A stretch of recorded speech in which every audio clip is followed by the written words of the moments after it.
All right, so this is my 2020 Texas public land buck. I just got him back from the taxidermist. Really cool deer. He's got blonde hair up here on his head and some really cool brow tines. Obviously those things are huge, and then this beam that kind of goes in and out and in. We're about to do a hunt breakdown, but just real quick I want to tell you this was just a roller coaster, if I can use the cliche, of a hunt.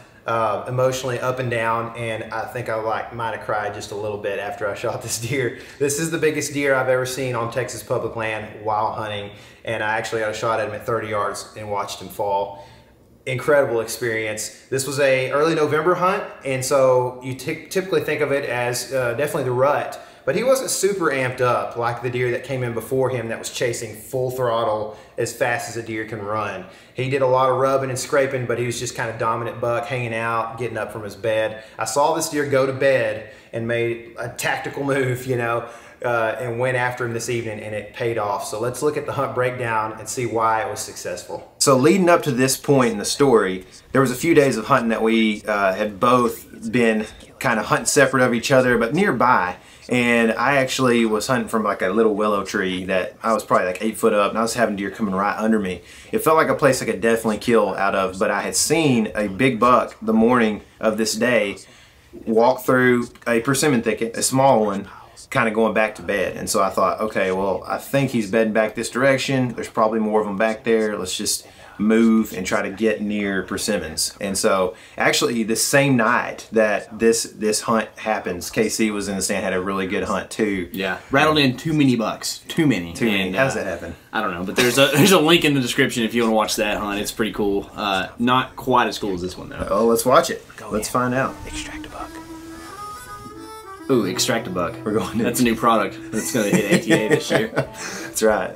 It's called the Element YouTube channel. Yeah. So what are you doing right here? Okay, so I'm setting up in a cottonwood. And so actually, I had tried to set up in a cottonwood not far from here, maybe like 80 yards, that I could not get my first stick around. You know, the rope around, on the stick around the tree. And I couldn't find a way into that tree. So I was like, okay, well, I guess I'll move. Well, the good thing is, this was the tree to be in. So it worked out well. Really, once I moved over, I'm always afraid to like really get into, you know, when you get into thick stuff, to keep going, essentially. Yeah, you know, it's just conservative nature. Yeah, you know? I'm just not good at, like, I feel like I'm gonna bust deer, right? So apparently you didn't bust them too bad, because there's one right in front of you right here. Yeah, as soon as I set up, you can see I have a doe that is heading my direction right here, coming to eat persimmons. And what I was saying is that once I got to this tree, I actually found that the persimmons there was a bigger thicket right here beside this tree. So it actually, I felt a lot of confidence right here. Generally working from the south to the north of this property, bedding all around, a couple of persimmon thickets right in here, and only a few of them have persimmons on them. So I'm right in the middle of all the persimmons.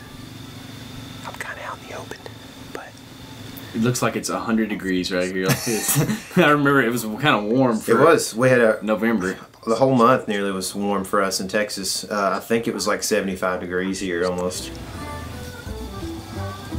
Still different than 75 in May though. So there she is. She's at about 30 yards there. You want to rip, dude? Come on. Oh, I did. For sure. For sure. But it's kind of one of those where you're like, oh, I feel good about where I'm at. The implications, yeah. Yeah. So it wasn't so much like killing a deer, because that was early. Yeah. But it was more getting the deer out that night, right? Is she full grown? Like a I believe so. Yeah. I believe so. I don't know if she was like a monster. She might have been one of them. Do you think that those deer are using those persimmon areas as like hubs too? Not just for food, but no, you know, you remember how in Kansas I had those does go stand underneath the licking branches? I wonder if she's by herself, kind of just waiting for somebody to show up. Yeah, they definitely, I mean, you can tell the bugs get in there. What's going on? So, yeah, so I hear something running, and I'll turn around, and this buck is full out just getting after this doe. So that's him. That's the buck. And she just ran behind doe's you in the front. Oh, there she is, right over your side. Yeah, okay. right over my side. So the buck is kind of off my collar there, you know. Just to the right of that bushes tree on the skyline. Yeah, now he's moved a little bit. I think he's behind a little plum thicket or something. I like you were like, that doe was right there and you weren't even looking at her. You're like, I don't care. Yeah. I was keeping an eye just to make sure she wasn't looking at me, because I knew I was going to range where she came through, because I knew that's where he would be coming through. And so it's weird, but they were running, I mean, talking hard. There goes the doe right there.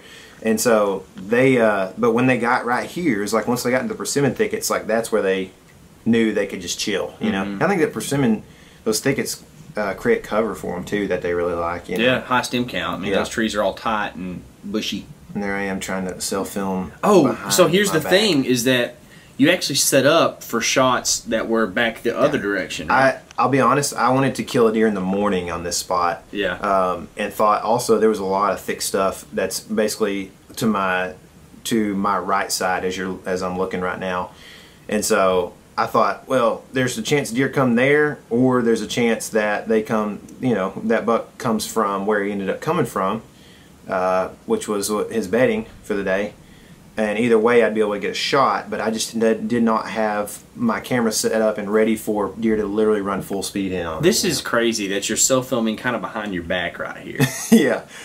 Like this is a cameraman angle. Yeah, as a camera guy, I would have loved to have just had a little bit more heads up that they were coming in, because I could have dropped it into 4K and everything, and like gave myself some cropping ability for those who care about the self-filming thing. But yeah, here he comes. You can see him walking now. He's about 35 to 37 yards, I believe, right in there.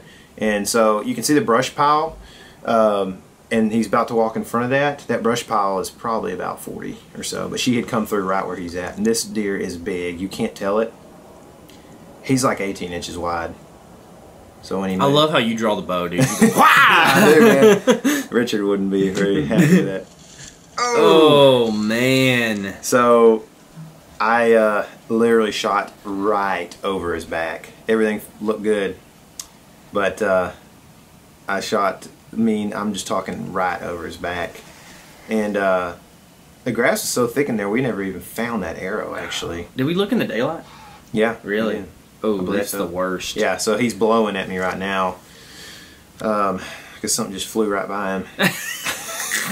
Well, about 256. So guys, this has been a tough hunt for me up until this point, and so like I'm a little bit bewildered because I had ranged and thought he was 40 for sure. So I shot my 40-yard pin. 40-yard pin, thinking he was at 40. This rangefinder is junk. Pretty sure it was 35, but I can barely see through this thing. So mad. I just sailed it. I mean, well, the difference in 35 and 40 isn't going to be a miss. Anyway, not to like. No, it was a bad shot. Yeah, it was a bad shot. It's a little bit of a combination of different things, yeah. And honestly, it works out better because instead of high shouldering a deer, like you just miss, and then the hunt continues. The issue is that when you're shooting a heavy arrow, 35 to 40 is enough to make a bad shot end up, completely missing or whatever. That buck was running that doe, ran her right up here, and I don't know. I just ranged that tree again, 37 yards. I felt good when I pulled the trigger, but I don't know. That yode's just like, come on, Tyler. I wanted a gut pile tonight. See, I'm like, it's at the point where you're tired, and when you're tired, it's hard to stay optimistic, right? And so, direction that KC's hunting, so. And I've had a hard hunt. Get a chance at him. I don't know, but I guess. Yeah, you're talking about me getting a chance at that deer. I'm having my own struggles at this moment. Well, yeah, you were texting me like, dude, I think it's gonna happen, and then all of a sudden things didn't go good for you, but. I think right at this moment I probably have hogs going nuts under my tree stand, running deer off. Yeah, so it's getting late. Obviously the camera light wanes before shooting light a lot of times, but all of a sudden I turn around, probably less than 15 minutes later. Honestly, it says 15 minutes there on the screen, but less than that. This deer just gets up right next to a cedar tree, and I'm sitting there. He's standing just like this, he's not moving at all. And I see something. I'm like, there's a deer standing beside that cedar tree, no doubt. And he had just stood up from beside it. He was probably getting shade off that cedar on that hot day. He looks big right there. And I could tell he was a shooter pretty early on, but I did not know how big this deer actually was. I don't even know if I knew how big this deer was until I found him. Because it starts getting dark. He's taking forever. Just take throat patch. Dude, that's the cool thing, man. I just got that mount back, and he's got a double throat patch. He's got just like a really defined one and then a slight little one underneath. Man, it's cool. That's awesome. Yeah. So, how close did that buck and doe get to this guy that was bedded? When they ran off? Well, like when they were running around, running through, or whatever. They were a ways away. Were they? Yeah, they were probably 90 degrees off of him. Okay. Yeah. So, but you can see he's working in here, and I'm like, oh, this might happen. Dang, look at that main beam. It's so long. Dude, it hangs cool. way out there. It kind of like squiggles a little bit too, man. Like, I actually thought the steer was a 10 point until I found him, and he ends up being a 9, you know, as you saw on the mount. But like, still just bigger than I thought he was, man. Are you in full-on kill mode now, or are you still running through like your woes of the other deer? No, it's over. You know, as a guy who played Division I football and was a DB, like I have learned how to get over stuff pretty quick. Usually, yeah. I mean, obviously I harp on it in the moment, but you know, that was one thing we always had to do. Is like, if we messed up as a safety, it's 6 points in front of possibly millions of people. Not fun. You know what I mean? And so. But you got to get over it, or you're going to ruin the rest of your game, you know. And that's kind of how this hunt turns out. Is, you know, you just got to clear your mind and go into kill mode, like you said. That's how we're kind of opposites in the situation. Like, I wouldn't, or normally wouldn't even have the woes then, but like, oh, that was awesome. Yeah, here we are 6 months later. I would be crying in May in my back bedroom. Yeah, yeah. So now you can see him. This is the same concept you were talking about with the persimmon thicket. That's not a persimmon, but you know, just they get into some trees when you got this native grass like this. They get into some trees, and all of a sudden they start leaving some sign. And it's nuts how much deer sign is out there that is not visual. Yes, dude. Like, we wouldn't know that's there, but that there's scent on that tree, and he's like peeing there. Yeah, exactly. But he never paused or anything, right? Yeah. Oh. We're getting you into a grunt call for sure. That grunt call does not want to work. Oh. Yeah, so I grunt at him. I grunted a few times, never heard him. The reason I grunted at him was it was getting dark, as you can see in the next scene here. It's it's getting darker. I'm worried about shooting light, but I'm also worried about pigs that I can hear over to the left of the screen here that are coming towards me. It's funny that we're both having the same problem with hogs in the same night. Yeah. Gosh, toad. That's the issue, man. You find good habitat, and hogs are gonna try to overtake it too, you know. Food. But I think where there's lots of hogs, lots of deer are fairly comfortable being somewhat close to them. You know what I mean? They just don't want to be right next to them. They're not buddies. But I'm just waiting on the sounder to come through between me and him and just ruin the whole thing, you know. You can see the persimmons there in the foreground. That's where he's coming to. Man. Oh, I think I heard, either he's grunting or I heard a little bit of a hog in there. Yeah, I think there is some hog grunts in here too. It may have been. I wasn't listening very good there. So at this point, you know, I'm wanting to get as much footage as possible, obviously, but like, the deer is priority. I've already messed one up, you know, this afternoon, 15 minutes before right now.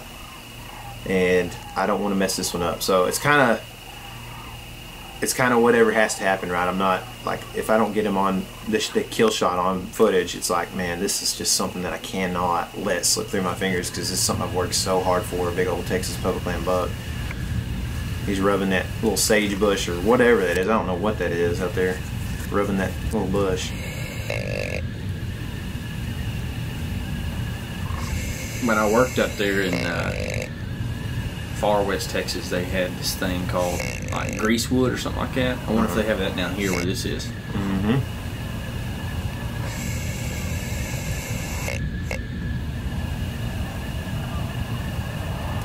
So you see I'm grunting, he's not even reacting. And there I am like, these hogs are coming from over here. So you can see this driftwood down here in the bottom of the screen, right? That is what saved me. Not that particular piece, but the pieces of wood that are bleached out is what saved me. I have one of the world's worst rangefinders, I think. And I literally, at this point, I couldn't see him through the viewfinder, the rangefinder. Like, it's it's too dark. Like, and I could see, you know, better than you're seeing right now on the camera, right? But when I put that rangefinder up, it's just such junk, and so it doesn't gather any light that I could not get a range on him. So I actually had to range a piece of that wood, that white wood, because that's all I could see when I put it up. I found this white piece of wood and I ranged it at 20, and I thought, okay, when he comes through, this is later on, a few minutes from now, I thought, okay, if he's there and that's 20, he's another half of that. So I put him at 30, and that's how I ended up ranging him correctly, you know. It's the only thing that saved me in that situation. Otherwise, I'd have been full out guess. Hear them pigs? Squealing.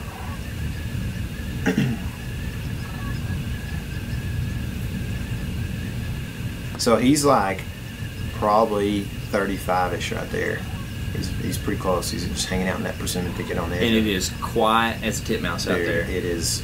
Ain't no wind. No. It's one of them days, high pressure, 75 degrees, no wind, quiet. It's like one of those things where like you're afraid that when you bend your finger, it's going to squeak and run the deer off. Right. Just. So is he trying to knock persimmons off? I think there's a little bit of just all of it. Like, kind of I think ruddy and. Yeah, I think the reason they come, I mean, I no doubt have seen them come up to these persimmon thickets and just look up. They know that those are up there, and they're trying to, and they'll reach the ones. The thing is, these things get vacuumed up by deer, hogs, coons, coyotes. Everything will eat these persimmons. So they don't typically get to browse them off the ground or whatever. They've got to find them off the tree. And so I think when they come up to these trees, that's what they're doing, is they're doing that, but then they end up smelling where another doe or buck has hit that limb, same limb or whatever, and that's what he's doing there, is kind of almost making a half-hearted scrape. Man, you can, just in that last 30 seconds, you can tell how it's progressively gotten darker. Yeah. Yeah. It's crazy, man. He's probably actually closer than 30 there. This is where he's probably the closest, I believe, that he was. But he came across that gap so quick, I couldn't get it all put together to shoot him. You know what I mean? So what'd you do? Flip the camera around right there? Yeah, I moved the camera out, try to get it in front of him a little bit, and you can see there's a thicket right there in the middle of the screen, and he's just right in the middle of it. And that's what they do, is they just go right through the middle of those things, look for persimmons on the ground. They've got cover all around them. They're hard to see. Pig squealing.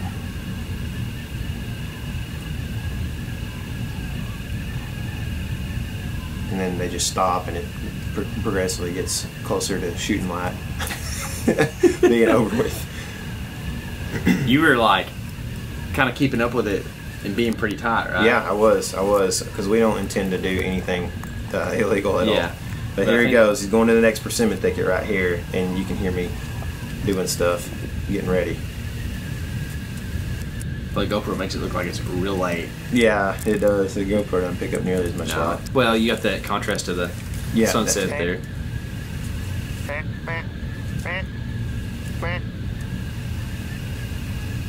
Call you Mr. Mackey, dude. Just Mac. I had to, dude, it was crazy. Like, you know, he wasn't hearing the grunts, right? Yeah. And then even at 30 yards, like, I had to mack him 5 times to get him to stop.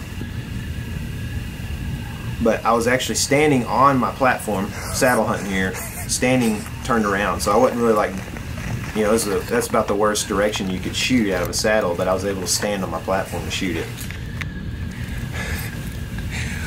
So yeah, I tightened it up pretty good too, so I could kind of lean against it a little bit to get around those limbs. So you can tell this obviously means a lot to me. You watched him go down, right? You saw him fall. Yeah. So it's like, he literally probably ran 100 yards straight away and was crashing like probably 30% of that. And so I saw him go down. We actually had trouble finding him though. Yeah, I was fixing to say, you didn't actually take the time to mark. No, I was like, I looked at my phone. You know, I wanted to text you. I found out that it was like I shot him like 1 or 2 minutes before shooting light, and then ended up filming this interview and just like didn't completely lose him. I knew which direction from the tree. Yeah. But I just got so excited and I was like, man. So I didn't mark him, and I thought he'd be easy to find. Well, You get into native grass. Yeah, and there's it's like what is no moon or so. It was dark that night, man. It was. And it's crazy. Yeah. Well, from my perspective, you had texted me saying you'd missed that deer, and I was like, oh man, Tyler's having a hard time. And then 15 minutes later, I get a text message, BBD, and I was like, dude, what? What is going on?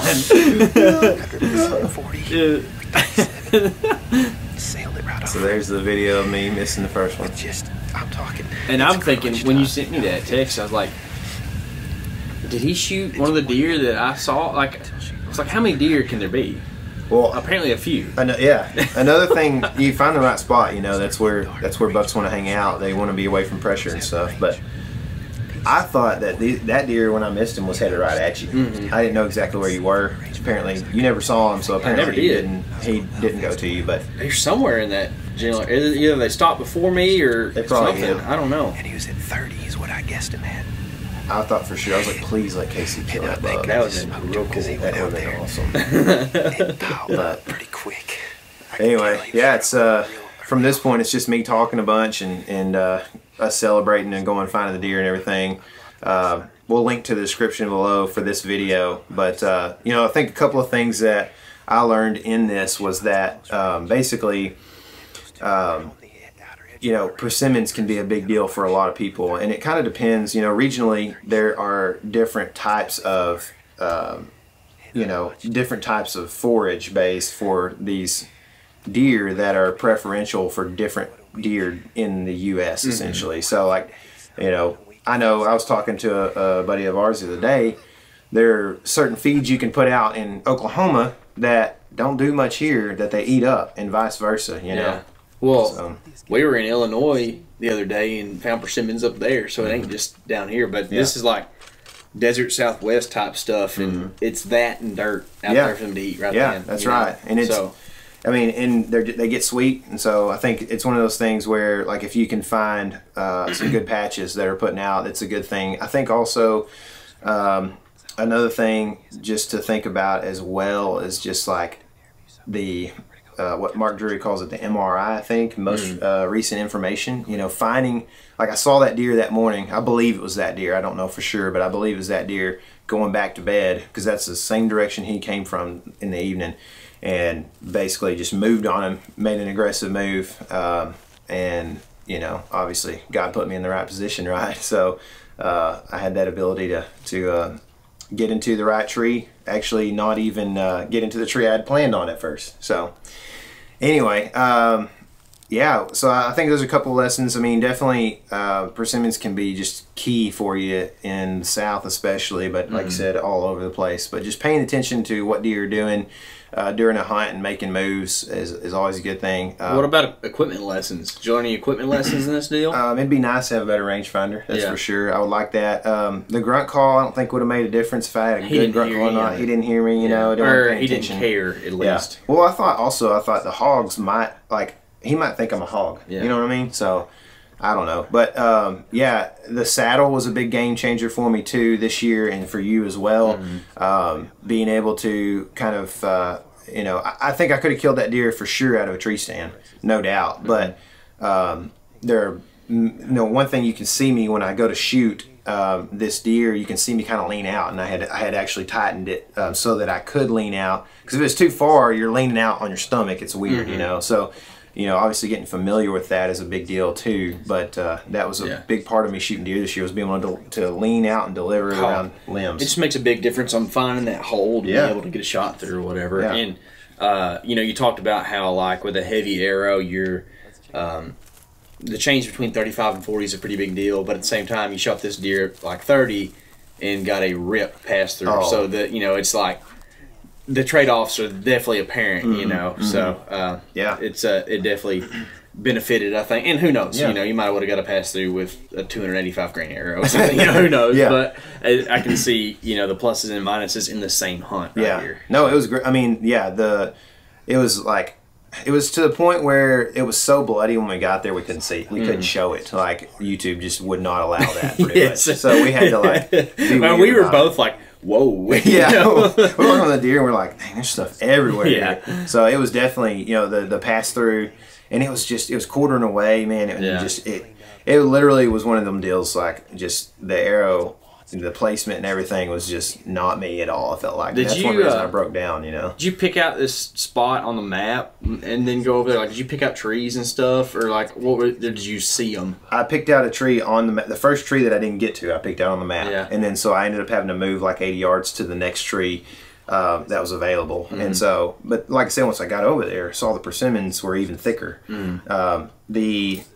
So I guess like if I rewind, I picked out the willow tree that I sat in. I picked that out first, and then I could see the pinch, you know, from the map there, and I thought, man, this could be good. And so I sat there, and that's how I ended up. I saw a bunch of deer. Could have killed there easily, but I was able to move just a little bit deeper, being that it was 75 degrees. I was able to move deeper and actually get closer to the bed, right? Because if I'd have been sitting in that willow tree still, that deer would have been after shooting light. I would have, you know, I may not even seen him. I might have been getting down and walking out as this deer's coming in and spooked the whole thing. So I was able to get a little bit closer to his bed. But I essentially I was in a pinch, but I was also kind of observation, because I mean I could see my truck from where I was hunting pretty much, you know. So it was it was kind of an observation sit, and I think that's good when we knew we were gonna, you know, we knew we had like 5 days or something like that, you know. So like we knew early on we didn't have to be super aggressive, especially with it being warm and being able to see pretty well in that particular area right there. So well, it paid off big time. You got to shoot at 2 big deer. Amazing day, right? Like, dude. It just never happens. Well, you compound that with the day I had. I didn't kill a deer, but you know, I rattled in a giant. It's just November's awesome. It's about what you can boil this down to. And that's one thing we've noticed. You know, if you're watching, you're from Texas. Really, I saw the same thing on my personal property this year as well. November 1st was like a day. Like it was like ridiculous how many new bucks showed up about November 1st to the 3rd. And then really what happens is like you get really good consistent rut movement in the middle of November a lot of times too, at least here in the north part of Texas. So, you know, like north and east, you're going to see that mid-November rut be probably pretty awesome overall. So yeah, absolutely. Well, congrats on the big deer, dude. That was awesome. I'm stoked about the mount too. This is one of those ones where like I didn't kill it, but I was a big part of it, so it's a little bit gratifying for me too. It's one of my favorite pictures because you and I actually got to both be in there, you know. Finally! I know. Like, we had to do it with, you know, a delay shutter, but hey, whatever, got taken the picture, but that's fine. So we were able to do that though. Like that's a good thing, is just celebrate, because we oftentimes are kind of lone wolf in it. Man, we ate some cookies and pizza that night, that's for sure. We did. I was like sick the next day. Hadn't eaten like that forever, but yeah, it was a good deal. So I'm ready for us to do a breakdown of your buck though. Yeah, we'll do that pretty soon. All right, well, let's link to that in the description when we get it done. And remember, this is your element. Live in it.